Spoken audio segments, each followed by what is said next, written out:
It is my pleasure now to introduce Valentina Cambrozzi, another member of the Decca Entangled Antiquities just mentioned by Cassandra.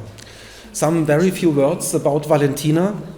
Valentina graduated in historical and philological studies in 2016 at the University of Trento in Italy. And after her time in Trento, she continued her education and graduated 2020 in ancient languages and literatures and also in ancient history. Valentina's interests focus on the Seleukid Empire, namely the construction of their identity as a two-way process that includes internal and external input. More generally, her curiosity concerns the continuity of power in the ancient Near East in the first millennium BC. And the title of her paper today is Of Satraps and Generals, Discontinuity between Achaemenid and Seleukid Roles, question mark in brackets. Valentina, the floor is yours.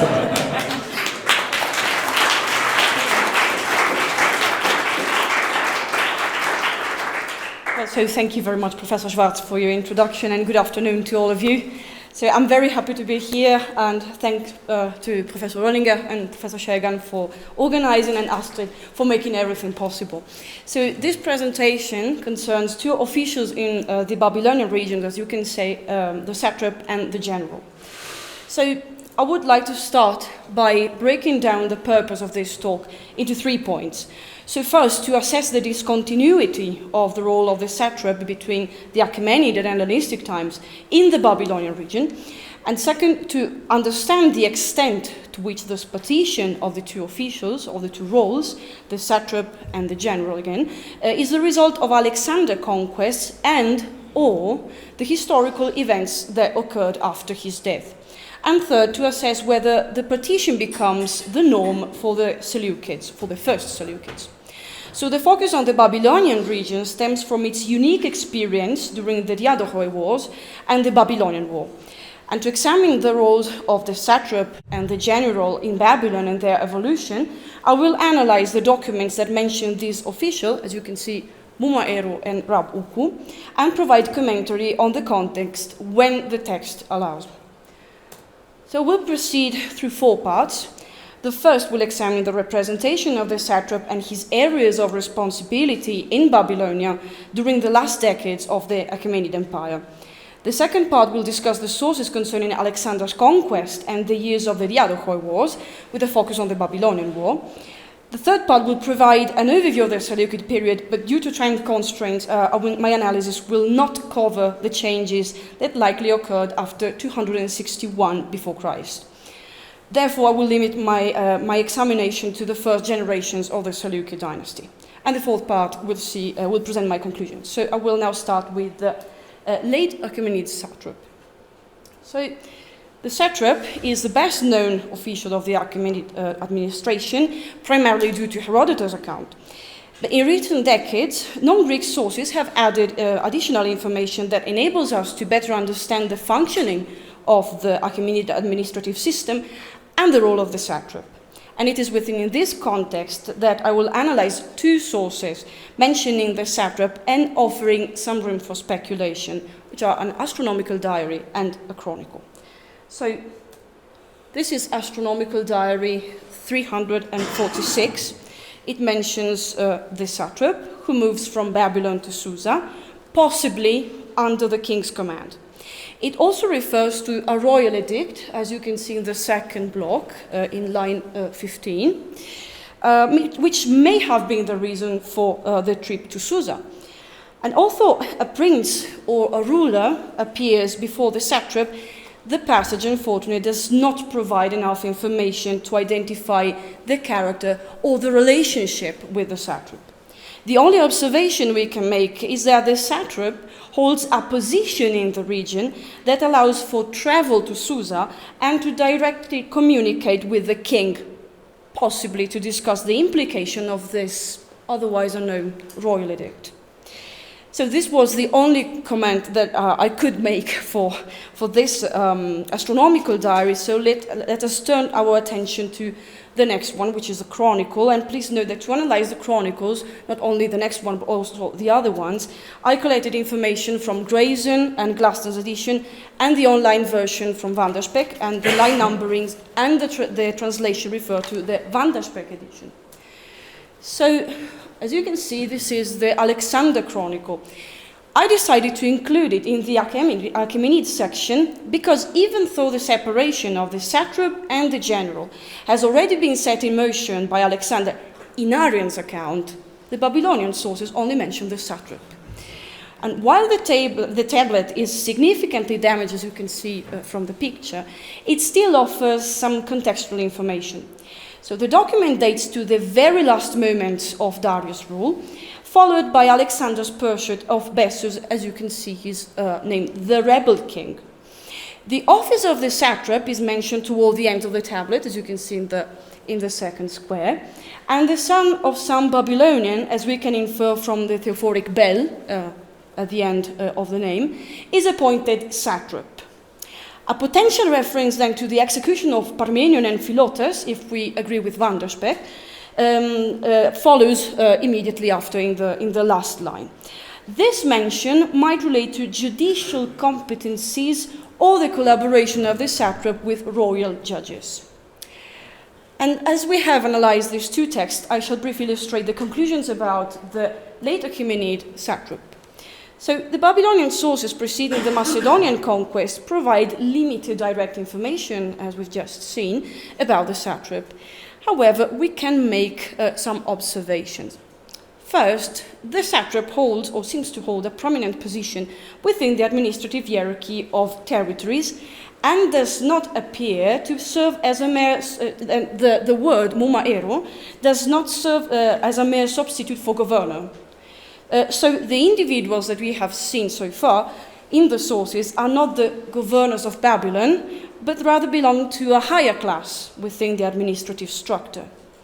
This takes us to the second point. So the satrap is competent not only in fiscal and military affairs, but possibly in judicial matters. We just seen the potential involvement of the newly appointed satrap in the execution of the conspirators against Alexander, which may be indicative of his judicial role, but it may also relate to the presence of royal judges, as I said before, about which, for instance, Christopher Toplin offers an overview in one of his works. The third and final point arises as a direct consequence of the first two. A satrapy is not solely a fiscal or territorial administrative unit, but a multifaceted structure that relies on the collaboration of various officials alongside the satrap. Furthermore, each satrapy exhibits distinct local, cultural, and social traditions influencing the administrative system proposed, and I would not say imposed, by the Persians. In the case of Babylonia, for instance, administrative texts reveal the responsibility, the still existing responsibility of the local elites in activities such as the trading of fields and other financial matters. But so much about the late Achaemenid satrap in Babylon. I would like now to move on to the second part about Alexander and the Diadochs. So, during his campaign, Alexander undoubtedly faced the challenge of managing a complex pre-existing administrative structure to maintain a firm grip on the conquered territories. Afterwards, the Diadochs had to build on the remains of the Macedonian Empire and its ill-defined structure. Unfortunately, the Babylonian sources pertaining to this period offer no greater information than those for the late Achaemenid era. In fact, they are even more perplexing, particularly during the tumultuous Babylonian War and the Diadochs Wars in general. In this context, the only document offering opportunities for observation is the Chronicle of the Diadochs.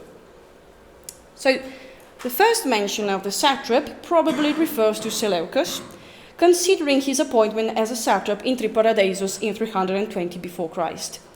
And he appears involved in activities associated with valuables of some kind.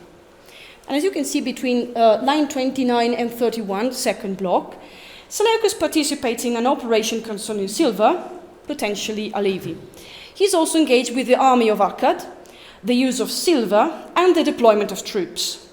Some activity is also registered for the gates of the walls of Borsippa, and although the verb is missing, we can suppose that the satrap held jurisdiction over Borsippa and possibly its defensive system. Then from line 33 to 39, so last block, describe a situation of warfare. Despite the damage in the passage, as you can see, also the Chronicle of the Diadochs is in no better condition than the other. We may infer that Seleucus led some troops in the reconquest of the palace of Babylon, which was probably taken by Antigonus I of Talmus, and then destroyed the reed fence or reed huts. It depends on which edition we use, but this doesn't make much sense, even if you want to analyze it, or at least doesn't do for me. So moving to the reverse side of the tablet, we find the general. It refers to Antigonus, who has turned against Seleukid and is either about to take or has already taken possession of the satrapy. In line 3, so second block, Seleucus is referred to as the general. So he has come back to reconquer the satrapy, and he's identified as a general from this point forward, both in the chronicles and the dating system of administrative documents. And he appears again as engaged with the troops. But interestingly, his title as satrap is never explicitly revoked. Further along, in line 28, so the last one of the second block, a significant shift occurs. Antigonus appoints Archelaus as satrap rather than as a general, and this may imply that Antigonus intends to counter Seleucus by employing a satrap, possibly due to the satrap's greater capacity for action compared to a general. The satrap of Akkad appears again at line 33, last block of the first square. Due to the fragmentary state of the passage, it is unclear whether this pertains to Seleucus or Archelaus engaging in activities in Borsippa. It is plausible that resources were being collected from the surrounding areas during the conflict between Seleucus and Antigonus forces. At line 35, last one of the first square, the satrap entrusts someone to the office of Shatamu of the Esangila, demonstrating his jurisdiction over the management of elite officials in Babylon. Then in the second square, it is the left side of the tablet, Archelaus and the troops of Antigonus are once again mentioned fighting against Seleucus, a further point supporting the idea that the satrap still maintained control over the troops. So, in conclusion, the Chronicle of the Diadochs presents a complex situation. On the one hand, some kind of continuity with the Achaemenid satrap occurs. So the following points are summarize my observation. So first, the satrap commands armies. Second, he's involved in resource management, mainly with silver, connected to troop development, to troop deployment.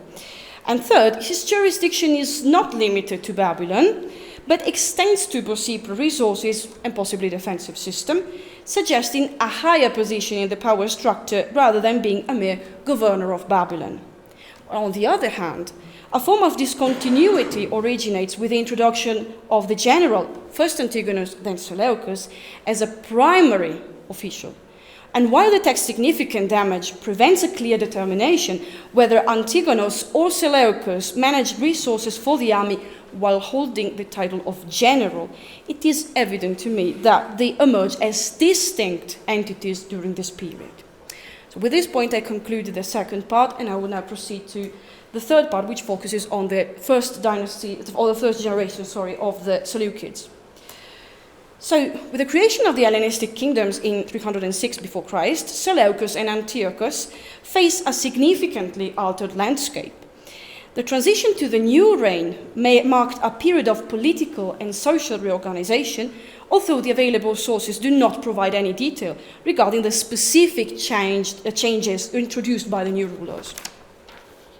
In any case, a new normal can be observed regarding the satrap and the general, as they now emerge as distinct entities which reflect, in my opinion, the continuation of the changes initiated during the Babylonian War.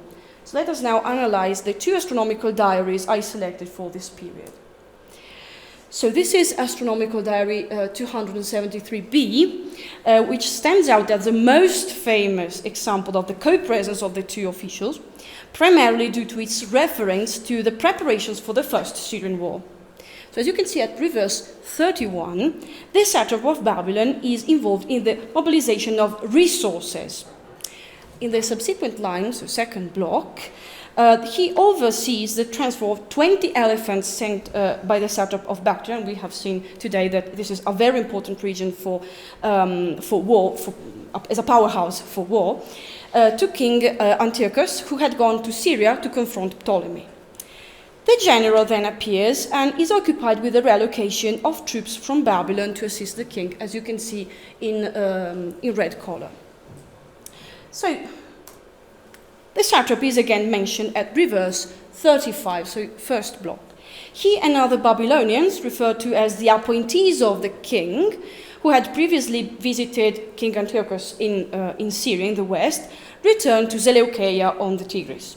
They composed a message to the citizens of Babylon, who then traveled to Seleucia. It is reasonable to assume that these citizens of Babylon are part of the temple elite possessing the authority to communicate with the satrap regarding what appears to be a war tax, which is mentioned later on, to finance the war in Syria. In this passage, the satrap's role in resource management is, I think, very clear. He, together with other officials, communicates the decisions of the king to the Babylonians and receives them in Seleucia, probably to discuss further matters about the war and its consequences on the Babylonian region. Let us now proceed with the second diary, which is 261c. So this diary concerns the last months of the reign of Antiochus I. Unfortunately, the passage where the satrap is mentioned is damaged. Nonetheless, the diary holds interest for at least one reason. The satrap, the people appointed in Babylonia, and royal servants are involved in a situation concerning a forced mobilization of precious metals and resources to the royal palace in Babylon. This may be related to references in the previous part of the diary, 261b, to killings and damages in the region. Unfortunately, it is very difficult to understand the whole plot. But the satrap appears once again together with the appointees of Babylon, as is in the previous diary, in a situation that demands quick action. So now that we have examined the contents of the two diaries, I will proceed to draw the conclusions regarding the early Seleukid period. So the two diaries from the first decades of the Seleukid period show a complete separation of the two officials of the satrap and the general. Unfortunately, the only text available mentioning the general is 273b, which has proved central in the scholarship on the topic of administrative innovation in the Seleukid period, as it shows the two officials holding distinct functions. However, it appears to me that we can make the following 4 observations. You can see 2 for the satrap and 2 for the general. So first, the satrap continues to be active in the management of resources and communicates directly with the king and the local officials. Therefore, he belongs to a higher hierarchy within the administrative system. Second, he is also employed in the movement of war elephants from Bactria, which may give him temporary military power. This, however, in my opinion, is still connected with resource management rather with proper deployment of troops. Conversely, the general is active in case of troop deployment. And fourth, we cannot exclude, nevertheless, that he may have been active together with the satrap at one point, perhaps in Diary 261, in case of an attack on the city of Babylon and its surroundings. So this observation concludes the third part of my speech, and I will now present the overall conclusions that address the 3 research questions I initially posed. So first, the analysis of the occurrences of satrap and general in the Babylonian documents from the last years of the Achaemenid Empire to the first generations of the Seleukids reveal a blend of continuity and discontinuity in the roles and responsibilities of the Achaemenid and Hellenistic satrap. The early Hellenistic satrap maintained control over the troops, managed resources, and was in direct communication with the king. Secondly, Alexander and his successors had to work with a very complex, multi-layered structure to establish control on the conquered territories. Babylonia, in particular, experiences a confusing period during the Babylonian War, as we saw in the ambiguous use of the words satrap in general. The Babylonian situation reveals that the shift in competencies was more nuanced and gradual than a superficial reading of Arrian's account would suggest. In fact, it reflects a transitional phase characterized by a satrap still holding military power and a strategos becoming a primary official.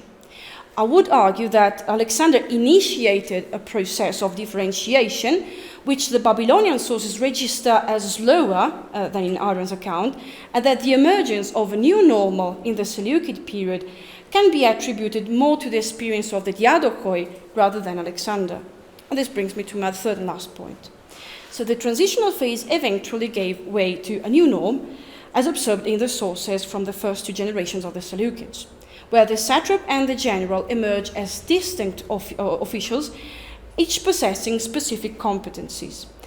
As I said before, I propose to see this new norm as a result of the needs of the Seleukids after the troublesome years of the Babylonian War, when multiple officers assumed command positions simultaneously, even though this is mere speculation, of course, as no source describe the Seleukid administrative system analytically.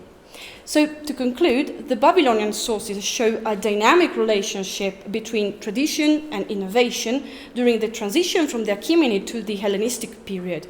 So, instead of a monolithic narrative or of either continuity or discontinuity, the administrative changes observed in Babylon reflect, I think, a delicate balance between the response to the specific needs of the ruling power. So, thank you very much for your attention.